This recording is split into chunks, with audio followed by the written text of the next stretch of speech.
Yang terhormat Presiden Republik Indonesia, yang kami hormati para Menteri Kabinet Indonesia Maju, Panglima Tentara Nasional Indonesia, Kepala Kepolisian Negara Republik Indonesia, para pejabat TNI dan Polri seluruh Indonesia, serta Bapak Ibu hadirin yang berbahagia.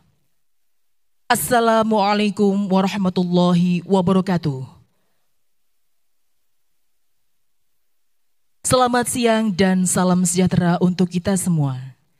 Kami ucapkan selamat datang di Istana Negara Ibu Kota Nusantara dalam acara pengarahan Presiden Republik Indonesia kepada pejabat TNI dan Polri tahun 2024.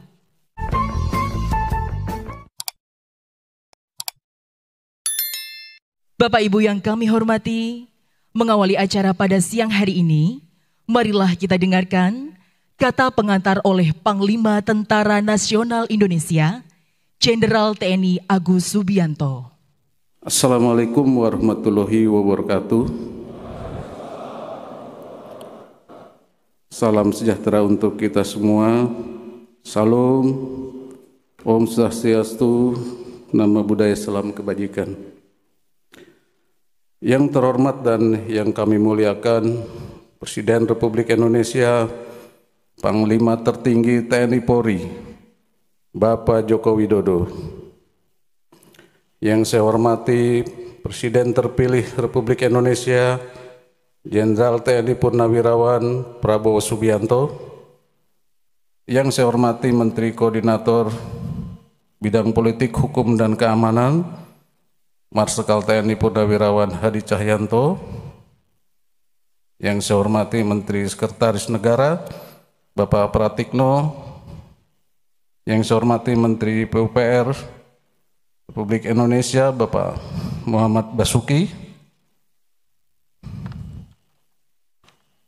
yang saya hormati Sekretaris Kabinet Bapak Pramono Anung Wibowo, yang saya hormati Kapolri Jenderal Polisi Listio Sigit Prabowo, yang saya hormati Kepala Staf Angkatan Darat Jenderal TNI Maruli Simanjuntak, yang saya hormati Kepala Staf Angkatan Laut Laksamana TNI Muhammad Ali, yang saya hormati Kepala Staf Angkatan Udara Marsikal TNI Muhammad Tony Haryono, serta seluruh anggota TNI Polri yang berbahagia.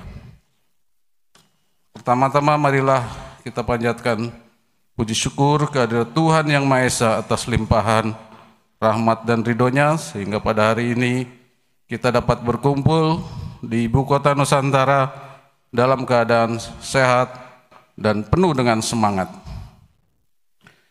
Pada kesempatan yang istimewa ini, saya ingin menyampaikan terima kasih yang setinggi-tingginya kepada Bapak Presiden atas kehadiran dan kesediaannya untuk memberikan pengarahan kepada anggota TNI Polri di Ibu Kota Nusantara. Dapat kami laporkan bahwa anggota TNI dan Polri yang hadir mengikuti pengarahan Bapak Presiden adalah seluruh Panglima, Komandan dan Kepala di jajaran TNI dan Polri sampai dengan tingkat Kodim dan Polres se-Indonesia. Jumlah total yang hadir 1094 orang. Kami juga berterima kasih atas terselenggaranya acara ini karena memberikan kesempatan yang sangat baik bagi kami semua untuk dapat mengenal dan melihat langsung Ibu Kota Nusantara. Selanjutnya kami mohon arahan dari Bapak Presiden yang tentunya akan kami jadikan sebagai bekal dan pedoman dalam melanjutkan tugas pengabdian kepada bangsa dan negara ke depan. Kepada seluruh anggota TNI dan Polri, mari kita simak dengan seksama dan cermati setiap arahan yang akan disampaikan Bapak Presiden. Saya sangat meyakini bahwa apa yang akan disampaikan oleh Bapak Presiden sangat bermanfaat dan menambah wawasan kita semua, serta menjadi motivasi guna meningkatkan profesionalisme dan kinerja TNI Polri di masa yang akan datang. Bapak Presiden yang kami hormati dan banggakan, pada kesempatan yang baik ini, kami mewakili seluruh peserta pengarahan mengucapkan terima kasih dan penghargaan yang setinggi-tingginya atas kepemimpinan, perhatian, dan dukungan yang telah Bapak berikan kepada institusi TNI dan Polri, sehingga kami menjadi lebih maju, modern, dan profesional. Seiring dengan itu, dengan tulus kami berdoa, semoga Allah Subhanahu wa Ta'ala, Tuhan yang Maha Esa, senantiasa melimpahkan bimbingan, petunjuk, dan kekuatannya kepada Bapak Presiden dalam membawa kemajuan bangsa dan negara Indonesia yang sangat kita cintai bersama. Sekian dan terima kasih. Wassalamualaikum warahmatullahi wabarakatuh. Salam, Om Santi, Santi Santi Om, nama budaya, salam kebajikan.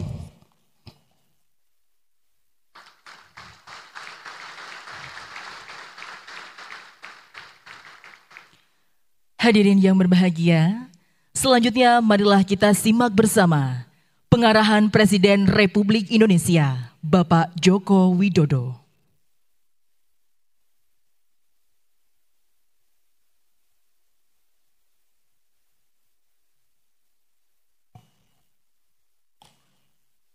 Bismillahirrahmanirrahim. Assalamualaikum warahmatullahi wabarakatuh. Selamat siang, salam sejahtera bagi kita semuanya.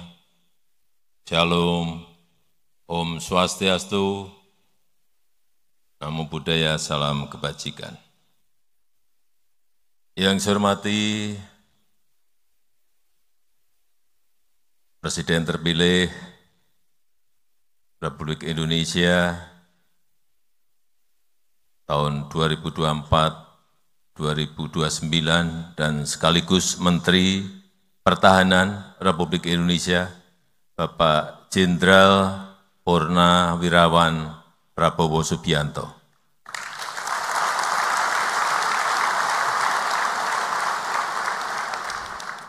Yang saya hormati para Menteri Kabinet Indonesia Maju yang tidak bisa saya sebut satu persatu,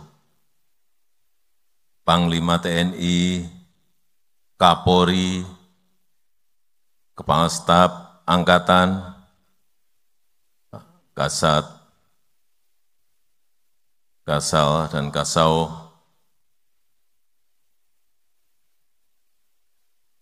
para pejabat TNI dan Polri dari seluruh tanah air Indonesia, Bapak Ibu hadirin dan undangan yang berbahagia. Saya melihat yang hadir di sini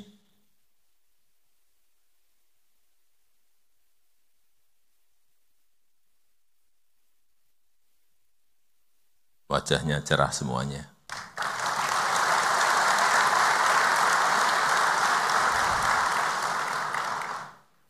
Selamat datang di Ibu Kota Negara Nusantara.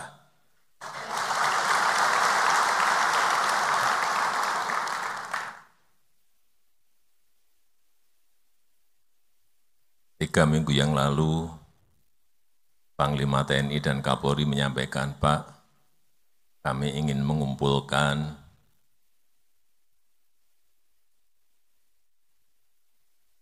Pangdam, Kapolda, Danrem, Dandim, dan Kapolres dari seluruh tanah air. Saya sampaikan, saya tanya, di Jakarta? Enggak Pak, kalau bisa di IKN. Kenapa harus di IKN? Karena, Pak, banyak yang belum tahu Pak, IKN.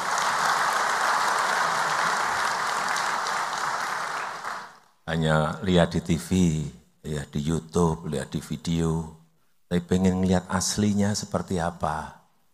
Sebentar, IKN ini belum jadi. Masih dalam proses pembangunan. Mungkin bisa memakan waktu 10 tahun, 15 tahun, dan bahkan 20 tahun. Meskipun saya meyakini Bapak Presiden terpilih pernah menyampaikan kepada saya, akan saya percepat, Pak.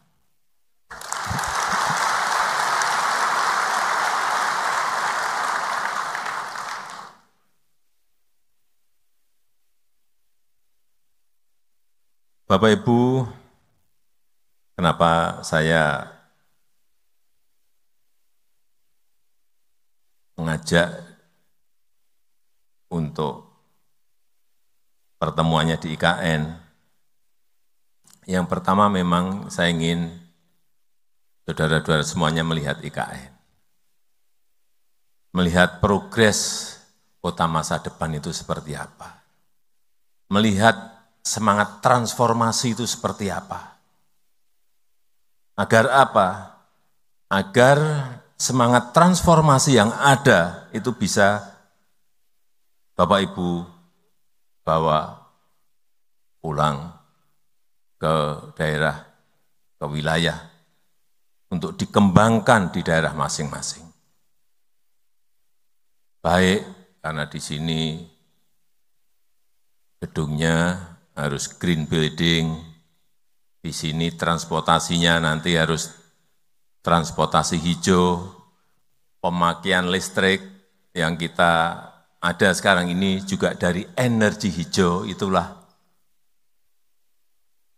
masa depan dunia. Dunia semuanya menuju ke sana semuanya.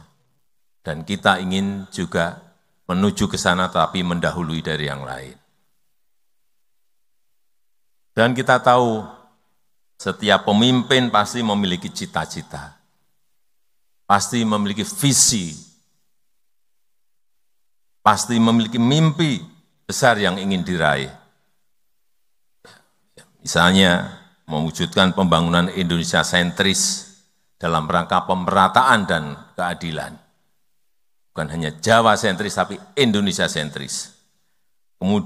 Kemudian juga mewujudkan Indonesia Emas di 2045, 20 tahun yang akan datang, target kita sudah mencapai GDP lebih dari 23.000 GDP per kapita, 23.000 US dollar.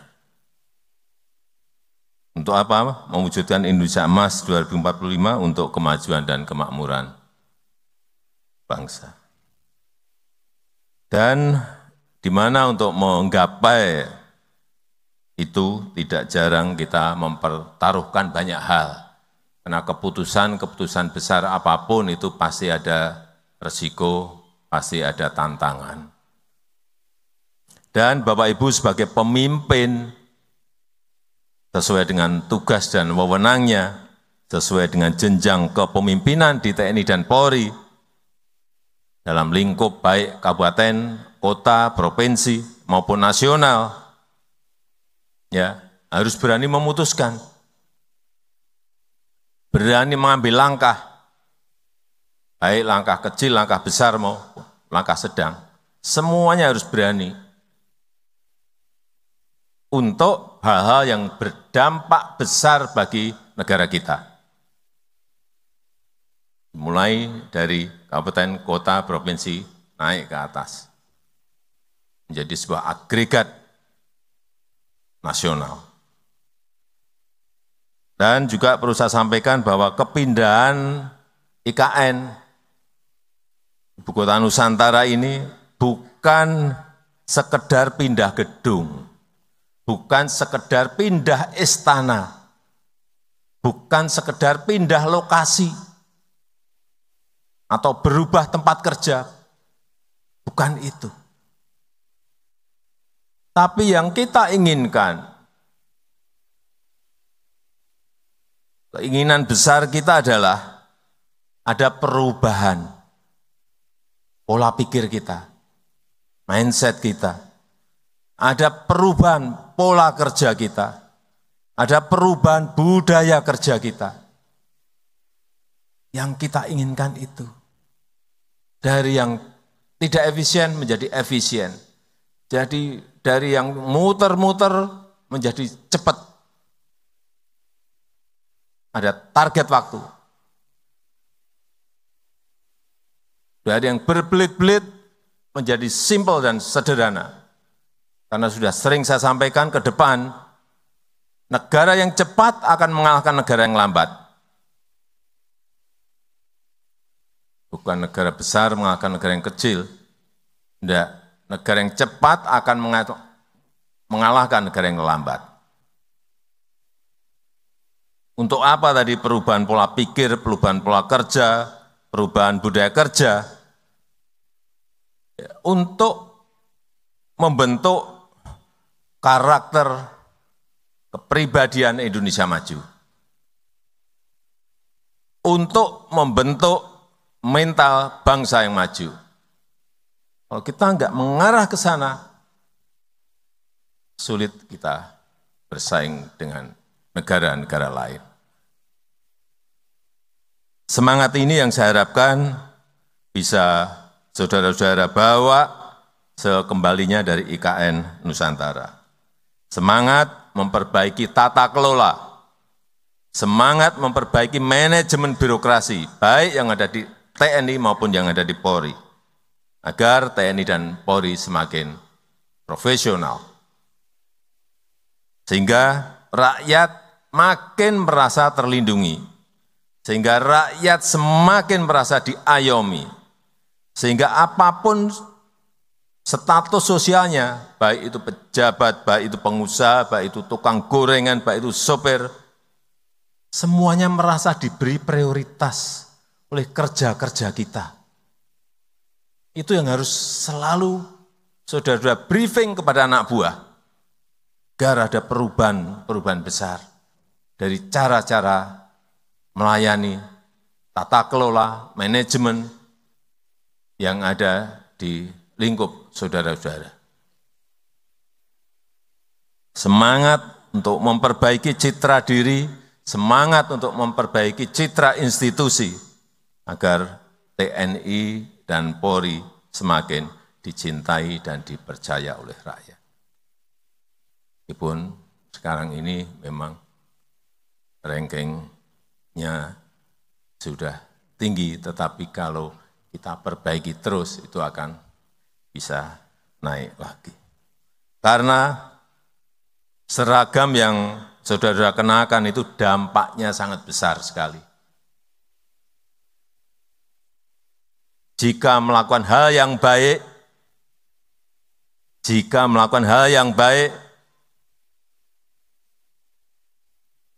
saudara-saudara semuanya akan dicintai dan dihormati rakyat.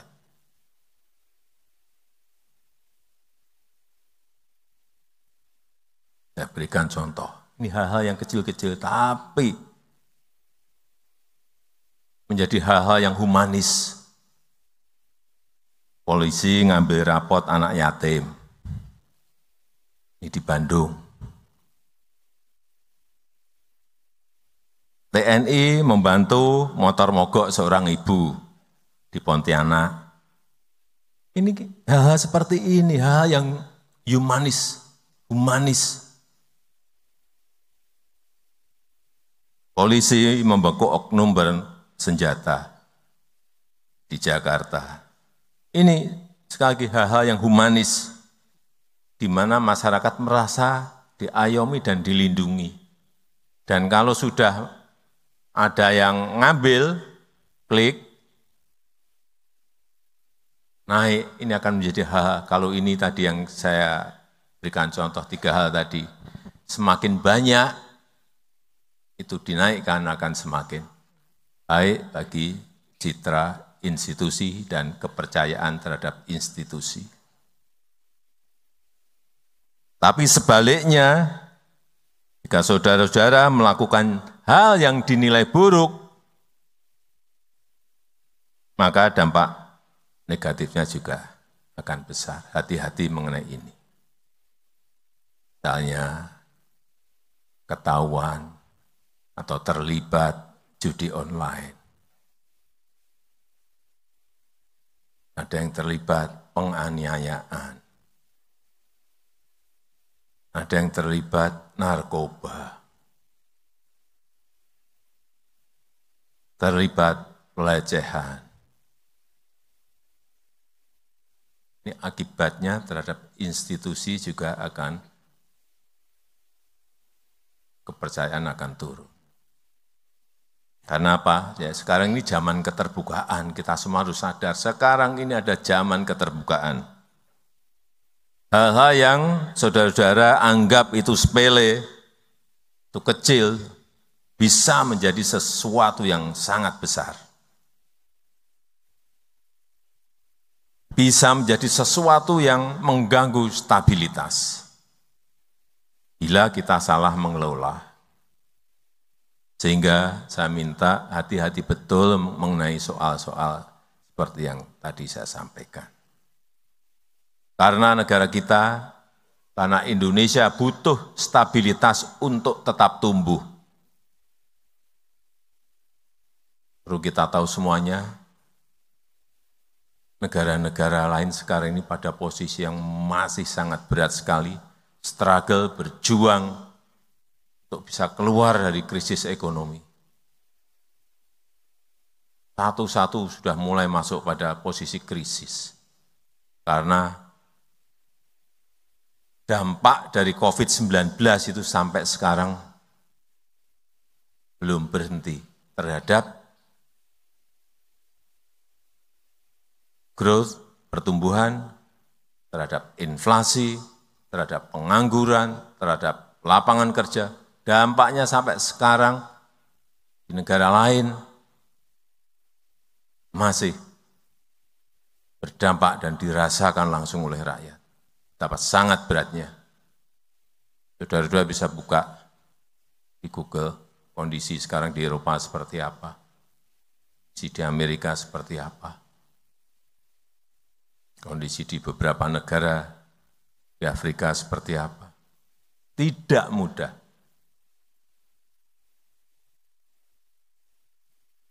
96 negara masuk menjadi pasiennya IMF. Sekali lagi, negara kita Indonesia butuh stabilitas untuk tumbuh. Butuh stabilitas untuk melakukan pembangunan. Enggak mungkin negara yang berkonflik bisa membangun, enggak mungkin. Coba aja lihat di negara-negara di Timur Tengah yang konflik. Sudah berapa tahun mereka berkonflik, apa bisa membangun? Tidak mungkin bisa. Nggak mungkin tumbuh dan nggak mungkin bisa membangun. Di mana untuk menjaga stabilitas itu butuh TNI dan Polri yang profesional. Butuh TNI dan Polri yang dipercaya oleh rakyat. Lagi, apalagi di tengah dunia yang sedang tidak baik-baik saja. Rivalitas, geopolitik yang memanas, perang dagang, perlombaan senjata, menambah ketidakpastian dunia, dan membuat tantangan-tantangan saat ini menjadi sangat kompleks, sulit diselesaikan dalam lingkup global. Juga sangat sulit dikalkulasi. Kalau keadaan nggak normal seperti sekarang ini, keadaan global nggak normal seperti ini, sulit dikalkulasi, sulit dihitung. Mau ngitung kurs dolar ke rupiah, sulit. Mau berhitung harga minyak tahun depan berapa atau tahun ini diperkirakan, sangat sulit kalkulasinya. Tidak kayak keadaan normal itu kalkulasinya selalu hampir tepat, meskipun nggak bisa tepat, tapi hampir tepat. Sekarang ini penuh dengan ketidakpastian sehingga kalkulasinya sangat sulit. Dan saat ini negara kita berada dalam fase yang sangat penting.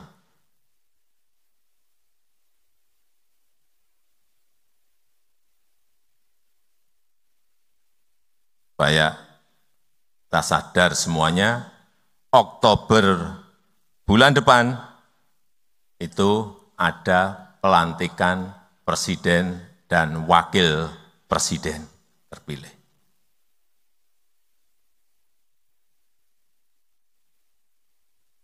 1 bulan lebih sedikit, akan ada pelantikan presiden dan wakil presiden terpilih. November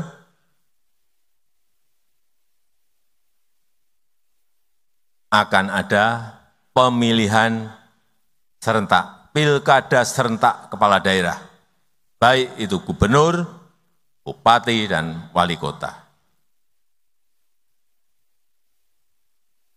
Sehingga saya minta TNI dan Polri harus betul-betul menjaga stabilitas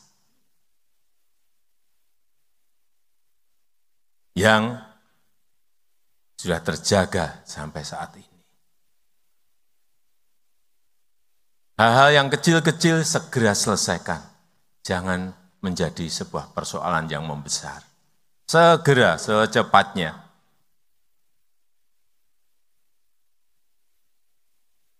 Lagi, sehingga saya minta TNI dan Polri harus menjaga betul stabilitas.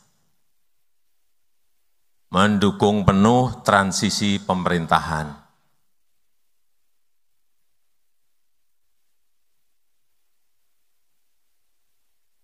Agar mulus, pemerintahan yang saya pimpin akan dilanjutkan oleh pemerintahan baru yang dipimpin oleh Bapak Jenderal TNI Purnawirawan Prabowo Subianto.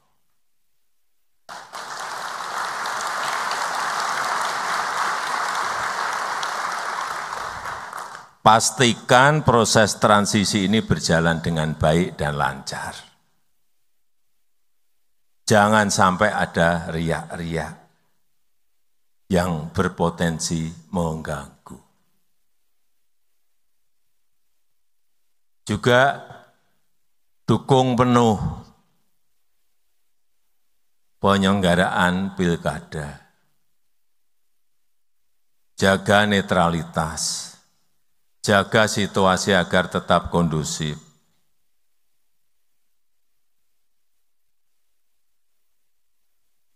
Terakhir, saya ingin mengingatkan kembali terkait dengan kekerasan kepada perempuan dan anak. Saya minta TNI dan Polri bisa menjadi institusi yang pertama. Lagi, saya minta TNI dan Polri bisa menjadi institusi yang pertama bagi perempuan dan anak dalam mencari perlindungan.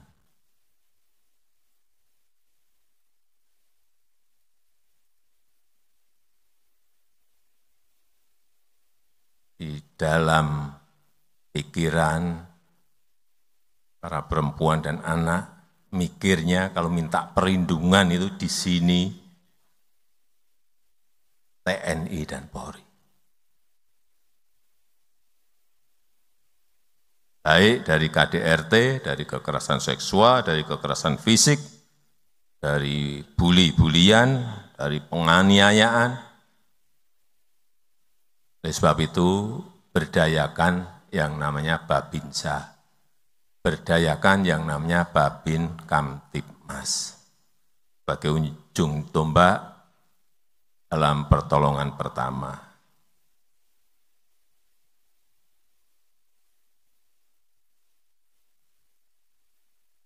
Sebelum menutup, saya ingin menyampaikan ucapan terima kasih yang sebesar-besarnya atas dedikasi, atas kerja keras saudara-saudara selama ini.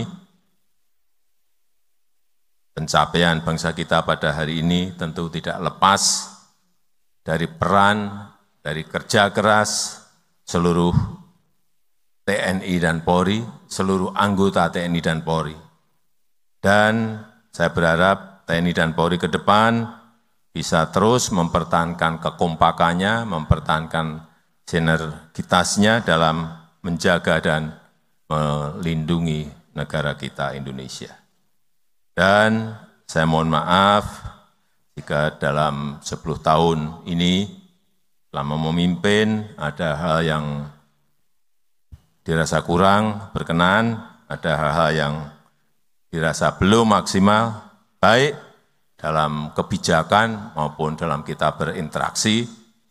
Nah, saya kalau ke daerah itu pasti ketemu Kapolres, pasti ketemu Dandim, pasti ketemu Danrem, pasti ketemu Pangdam, pasti ketemu Kapolda. Kadang-kadang ada yang saya salami, ada yang enggak saya salami. Ada yang luput, enggak salaman. Waduh, masa saya enggak disalami sama Presiden. Padahal saya Pangdam. Saya kan enggak apa, Pangdamnya yang mana. Kapolda yang mana, kalau enggak ngenalin. Polresnya yang mana, Dandimnya yang mana, Danremnya yang mana. Kalau luput nyalami saja bisa masalah. Wah, Presiden nggak mau nyalamin saya. Sekali lagi, saya mohon maaf jika 10 tahun lama memimpin ada hal yang kurang berkenan, ada hal yang belum maksimal dan belum baik, baik dalam kebijakan maupun dalam berinteraksi. Dan mumpung masih berada di IKN, setelah kegiatan nanti, kita akan foto bersama, tapi di saudara-saudara juga akan saya ajak keliling. Saya tahu enggak mungkin kalau di TNI dan Polri kan enggak mungkin ada yang 1-2 tahu-tahu ke sumbu kebangsaan sendiri. Tapi pengen, tapi enggak berani ke sana lah, nanti saya ajak.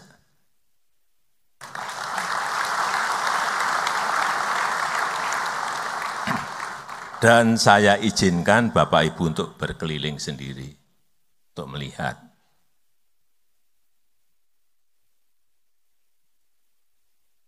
Saya rasa itu yang ingin saya sampaikan dalam kesempatan yang baik ini. Terima kasih, saya tutup. Wassalamualaikum warahmatullahi wabarakatuh.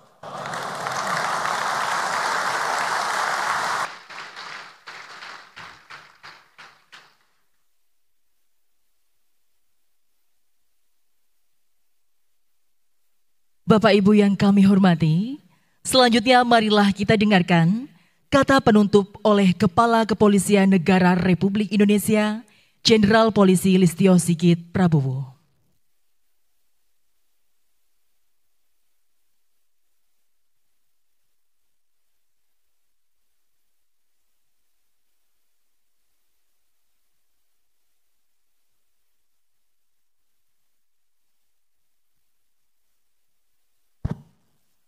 Assalamualaikum warahmatullahi wabarakatuh. Salam sejahtera bagi kita sekalian. Shalom, Om Swastiastu, Namo Buddhaya, salam kebajikan. Yang sama-sama kita hormati dan kita muliakan Panglima tertinggi sekaligus pemimpin tertinggi TNI Polri, Presiden Republik Indonesia, Insinyur Haji Joko Widodo. Yang kita hormati Bapak Menhan sekaligus Presiden terpilih Republik Indonesia, Jenderal TNI Purnawirawan Prabowo Subianto. Bapak Menko Polhukam RI, Marskal TNI Dr. Hadi Cahyono, Bapak Menseknek Profesor Dr. Pratikno, Bapak Menteri PUPR, Bapak Seskap Republik Indonesia, Bapak Panglima TNI Jenderal TNI Haji Agus Subianto, Bapak Kepala Staf Angkatan Darat, Bapak Jenderal TNI Maruli Simanjuntak, Kepala Staf Angkatan Laut, Bapak Laksamana TNI Muhammad Ali, Bapak Kasom, Bapak Marsikal TNI Muhammad Tony Haryono, seluruh rekan-rekan pejabat utama Mabes TNI, Mabes Polri, dan seluruh Mabes Angkatan, para Pangdam dan para Kapolda, para Danrem, para Dandim, para Kapolrestabes, Kapolres Metro, Kapolresta, dan Kapolres, serta seluruh peserta pengarahan Presiden Republik Indonesia yang saya hormati dan saya banggakan. Pertama-tama, puji dan syukur kehadirat Tuhan Yang Maha Esa karena atas limpahan rahmat dan karunia-Nya kita semua dapat hadir bersama-sama menerima arahan secara langsung dari Bapak Presiden Republik Indonesia di IKN. Atas nama TNI Polri, izinkan kami mengucapkan terima kasih dan penghargaan yang setinggi-tingginya atas arahan dan direktif dari Bapak Presiden. Kami menyadari dinamika tantangan bangsa akan semakin tidak mudah, namun dengan direktif dan arahan dari Bapak Presiden, kami merasa yakin akan mampu dan siap menghadapi serta menyelesaikan berbagai tantangan tugas ke depan. Selanjutnya, TNI Polri siap menindaklanjuti petunjuk dan arahan Bapak Presiden untuk mewaspadai perkembangan lingkungan strategis yang dapat berdampak kepada kemajuan bangsa, meningkatkan kualitas, kapasitas, dan profesionalisme pelaksanaan tugas, guna menjaga stabilitas kedaulatan negara serta stabilitas keamanan dalam negeri. Mengawal proses transisi pemerintahan agar berjalan dengan lancar serta menjamin keamanan dan ketertiban di seluruh wilayah. Mendukung seluruh pelaksanaan program pemerintah agar dapat berjalan dengan konsisten dan berkelanjutan. Menjunjung tinggi netralitas dan mendukung terwujudnya demokrasi yang berkualitas selama pelaksanaan pilkada serentak. Menjaga marwah institusi dan kepercayaan masyarakat dengan melakukan pengawasan melekat secara berjenjang serta menampilkan keteladanan. Mempererat sinergitas dan soliditas TNI Polri hingga level pelaksana serta senantiasa bekerja sama untuk hadir memberikan bantuan kepada masyarakat yang membutuhkan. Senantiasa hadir di tengah masyarakat untuk memberikan pertolongan dan perlindungan terutama terhadap kaum rentan. Kami menyadari pelaksanaan tugas dan pengabdian yang telah dilakukan masih jauh dari sempurna. Untuk itu dengan segala kerendahan hati, kami mohon maaf yang sebesar-besarnya dan berkomitmen untuk terus berbenah dengan melakukan perubahan pola pikir, pola kerja, dan budaya kerja ke arah yang lebih baik demi mewujudkan TNI prima dan Polri presisi. Berkenan Bapak Presiden selalu memberikan dukungan kepada TNI Polri dalam menjalankan amanah mulia guna mewujudkan visi Indonesia Emas 2045 yang kita cita-citakan bersama. Semoga Bapak Presiden senantiasa dikarunia kesehatan, kekuatan, dan keselamatan sampai kapanpun. Demikian penutup dari kami, semoga Tuhan Yang Maha Kuasa senantiasa memberikan petunjuk dan perlindungannya. TNI Polri akan selalu hadir untuk memberikan pengabdian terbaik kepada masyarakat, bangsa, dan negara. Sekian dan terima kasih. Wassalamualaikum warahmatullahi wabarakatuh. Om Santi Santi Santi Om.